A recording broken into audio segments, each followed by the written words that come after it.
नमस्ते साथियों, कैसे हैं आप सब। कल हम सब गए थे देवी कामाख्या के दर्शन करने। पूरा दिन लग गया, लेकिन जितने भव्य तरीके से दर्शन हुए, जितने अच्छे तरीके से हमने देवी माँ को देखा, शायद इस बात को हम जीवन भर नहीं भूलेंगे। तो आज की यात्रा में हम सब जा रहे उमानंदा। इसके लिए हम सब होटल से निकले, नाश्ता किया और कैब पकड़ के चल दिए उमानंदा की तरफ। अगर आप उमानंदा कैब से जा रहे हैं तो कोई दिक्कत नहीं है, लेकिन यदि आप बस से जा रहे हैं तो एक बात ध्यान रखिएगा कि बस आपको हेरिटेज के पास उतार देगी। कुछ बसें जाती हैं उमानंदा की तरफ, लेकिन अधिकतर बसें हेरिटेज के पास से मुड़ जाती हैं। तो अगर गुवाहाटी हेरिटेज के पास बस आपको उतार देती है और पूछने पर ये बताते हैं कि मुश्किल से 500 मीटर दूर है टिकट काउंटर, वहाँ से आप ऑटो कर लीजिएगा और निकल पड़िएगा। तो उमानंदा जाने लगेंगे तो सबसे पहले आपको प्राइवेट फेरी वाला मिलेगा, जहाँ पे 200 रुपये टिकट है, लेकिन आप सरकारी फेरी को प्रेफर कीजिएगा जो मात्र 40 रुपये में अप एंड डाउन करती है। तो हम सब यहाँ पहुँचे। ये सामने बोर्ड आप देख रहे हैं, इस पर लिखा है गुवाहाटी उमानंद फेरी सर्विस।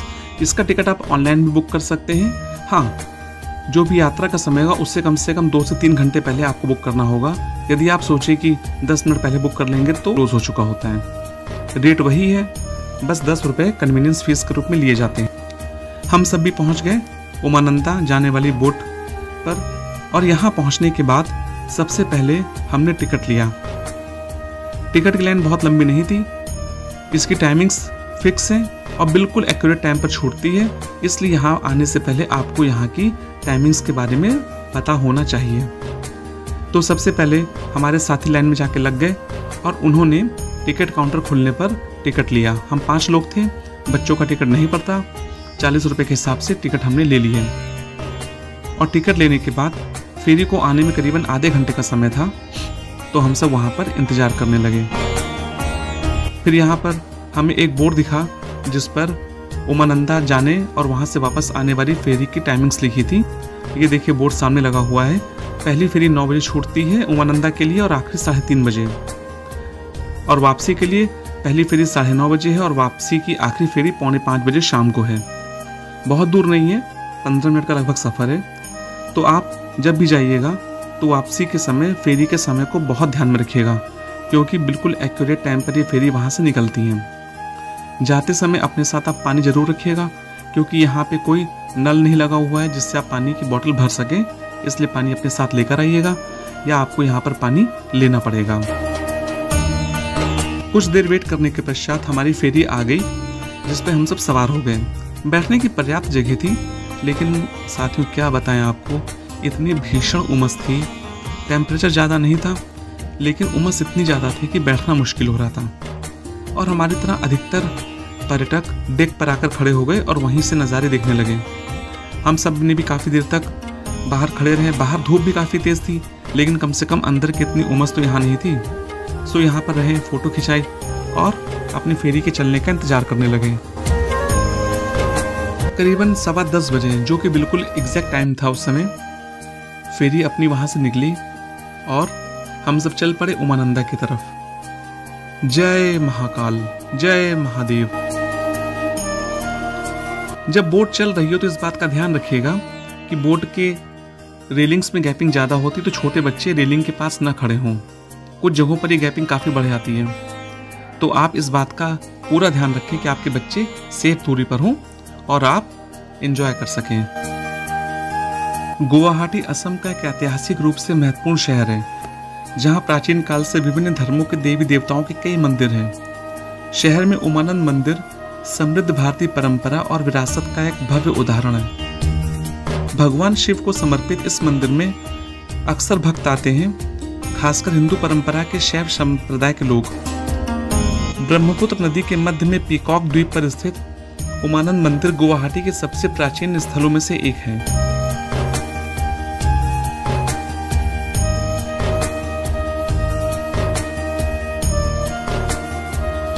हमारी बोट आगे चल रही थी और चलते चलते हम सब उमानंदा आइलैंड पर पहुंच गए।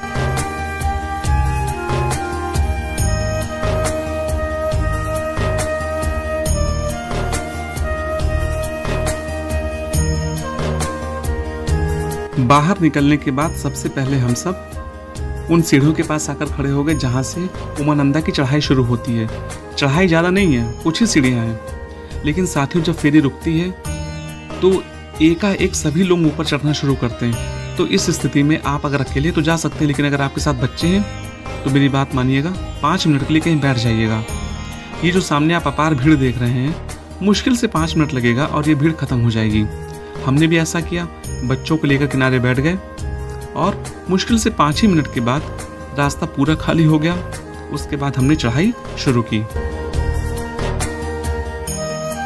पहले इस मंदिर को उमानंद देवलोई के नाम से जाना जाता था, जिसका अर्थ है भगवान शिव का निवास।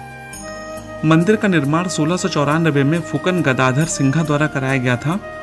हालांकि यह आदेश राजा गदाधर सिंघा ने दिया था, जो अहम साम्राज्य के सबसे महान राजाओं में से एक थे।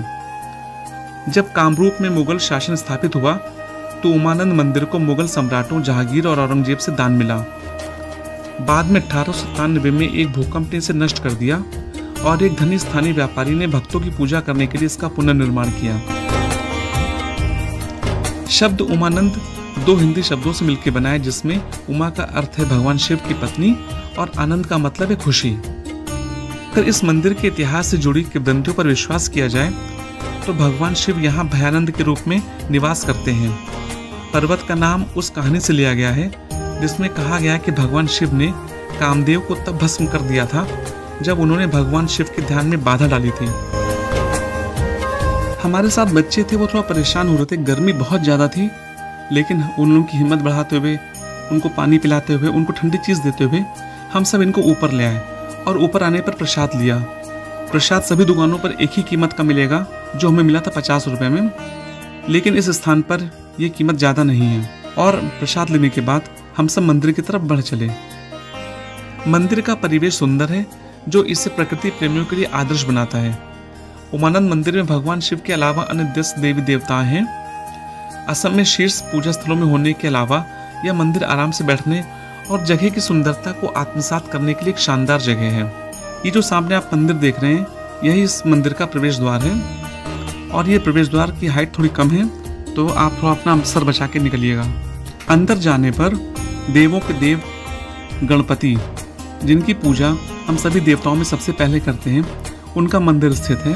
दाहिनी तरफ आप एक चूहे की प्रतिमा देख रहे हैं। अब आप सबको पता है कि चूहा यानी कि मूषक भगवान गणेश का वाहन है। तो सबसे पहले हम सब यहाँ पर आए, गणेश जी की पूजा की और इसके बाद हम सब मुख्य मंदिर की तरफ चल दिए। ये सामने मुख्य मंदिर बना हुआ है, जिसी के अंदर गर्भगृह है। यहाँ पर आने पर देखते क्या है कि लंबी लाइन लगी है, जो मंदिर में पीछे की से आई है। तो इस मंदिर की बनावट, इसकी भव्यता और इसकी शैली को निहारने के बाद हम सब चल दिए पीछे लाइन में लगने के लिए। प्रसाद की टोकरी हमारी बेटी ने ले रखी थी और उसका कहना था कि भोले शंकर को प्रसाद मैं ही चढ़ाऊंगी। तो इससे अच्छी बात क्या हो सकती है। निश्चल मन जब भगवानों को अर्पित करता है तो भगवान उसको सहर्ष स्वीकार करते हैं। ये हम सब चल दिए लाइन में लगने के लिए। ये लाइन यहीं पर आकर खत्म हो गई और हम सब इस लाइन में लग गए और फिर धीरे धीरे हम सब आगे बढ़ते रहे और इसके साथ साथ मंदिर के आसपास बने अन्य मंदिरों को भी निहारने का मौका मिला। अगर आप ध्यान से देखेंगे तो ये मंदिरों की बनावट अलग तरह की है। ऐसी बनावट आपको कामाख्या में भी मिलेगी। ये सारे असमिया कारीगरों के द्वारा बनाए गए मंदिर हैं, तो उनकी बनावट में एक रूपता मिलती है। ये सामने आप जो स्थान देख रहे हैं, यहाँ पर हमारे त्रिदेव स्थापित हैं। सबसे पहले यहाँ के पुजारी आपको यहाँ बुलाकर इनकी पूजा अर्चना करवाएंगे। पहले आप यहाँ पे इनकी पूजा कर लीजिए, उसके बाद लाइन में लग के चल पड़िए गर्भगृह की ओर। विष्णु और ब्रह्मा जी की पूजा करने के बाद आपको मंदिर में फिर से लाइन में लगना है और धीरे धीरे आप आगे बढ़ते जाएंगे। आगे बढ़ने पर ये जो द्वार आपको दिख रहा है, इस द्वार से ही अंदर जाने पर आपको गर्भगृह मिलेगा। इस गर्भगृह के सामने दीवार पर भगवान शंकर की कांसे की प्रतिमा बनी हुई है और इसी से कुछ सीढ़ियाँ नीचे गई हैं। अब आप भोले शंकर का नाम लीजिए, मनी मन ओम नमः शिवाय का जाप करते जाइए और उनके उस रूप का दर्शन करेंगे जो सृष्टि के आरंभ की बात करता है। अब हम सब नीचे उतर रहे हैं। सामने हमको कई दीपक जलते दिखे। अंदर कृत्रिम रोशनी कहीं नहीं है, दीपक की रोशनी में ही आपको भोले शंकर के दर्शन करने हैं। ये दीपक तब से जल रहा है जब से इस मंदिर का निर्माण हुआ है। इसको अखंड दीप बोलते हैं और यहीं पर भगवान भोले शंकर विराजमान हैं। मन में जितने भी आपके शंकाएं हैं, जितने भी आपकी समस्याएं हैं, सभी समस्याओं को भोले शंकर पर छोड़ दीजिए। वो इतने भोले हैं कि वो आपकी सारी समस्याओं को हर लेंगे, आपको सही राह दिखाएंगे, आपके बिगड़े काम बनाएंगे। तो मनी मन भोले शंकर का जाप करते हुए, उनके नाम का जयकारा लगाते हुए उनकी पूजा करें और उनके स्वरूप को अपनी आंखों में बसा लें। ये पल आपको दोबारा शायद फिर कभी ना मिले, इसलिए जितनी देर भी आप यहाँ पर रहें, आप उनके स्वरूप को निहार लें, उनके दर्शन कर लें। ओम नमः शिवाय, ओम नमः शिवाय, ओम नमः शिवाय। मंदिर से बाहर निकलने के बाद मन इतना तृप्त हो चुका था कि आपसे क्या बताएं। हमने पिछली वीडियो में आपको बताया कि कामाख्या देवी के दर्शन करने के दौरान हमें भले पूरा दिन लग गया हो, लेकिन दर्शन इतने अच्छे से हुए कि सारी उनसे शिकायतें दूर हो गई और मन बिल्कुल तृप्त हो गया, भक्तिमय हो गया। वही हाल हम लोगों का यहाँ पर भी हुआ। कहने को अथाह गर्मी थी, लेकिन सब भूल गए। अब हमारा प्रयास था कि हमें फेरी पर वापस लौटना है। उस समय फेरी का टाइम हो चुका था और हमें नीचे उतरना था। 5 मिनट का समय हमारे पास बचा हुआ था, तो हम सब जल्दी जल्दी नीचे आए, क्योंकि अगली फेरी के लिए 1.25 घंटे का वेट करना पड़ता। तो हम लोग तुरंत नीचे आए और फेरी ले ली। आप यकीन नहीं मानेंगे, फेरी में आखिर में चढ़ने वालों में से हम ही लोग थे। तो फेरी पे चढ़ गए सब लोग और हम लोग के चढ़ते ही फेरी चल पड़ी। और उसके बाद फिर उन्हीं प्राकृतिक नज़ारों को देखते हुए हम सब पर चले घाट की तरफ। सृष्टि की शुरुआत में भगवान शिव ने इस स्थान पर राख बिखेरी थी और अपनी पत्नी पार्वती को ज्ञान प्रदान किया था। एक कन्या किंवदंती कहती है कि देवी उर्वशी पीकॉक द्वीप पर रहती हैं और देवी कामाख्या के लिए अमृत लाती हैं। यही कारण है कि इस द्वीप को उर्वशी द्वीप के नाम से भी जानते हैं। उमानंद मंदिर को जटिल रूप से डिजाइन किया गया है, जहां तक घुमावदार सीढ़ियों के माध्यम से पहुंचा जा सकता है। यह मंदिर भगवान शिव को समर्पित है, लेकिन इसमें अन्य 10 हिंदू देवी देवताओं और धार्मिक हस्तियों के मंदिर भी हैं।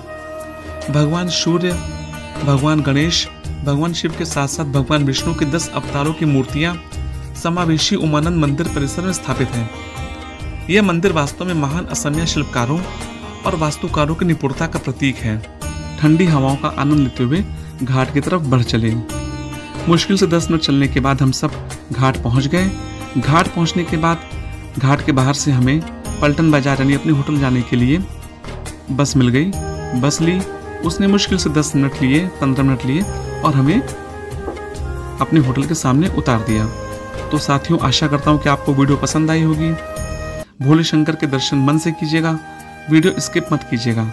अगर वीडियो पसंद आई होगी तो इस वीडियो को आप अपने साथियों, अपने रिलेटिव के साथ शेयर जरूर कीजिएगा।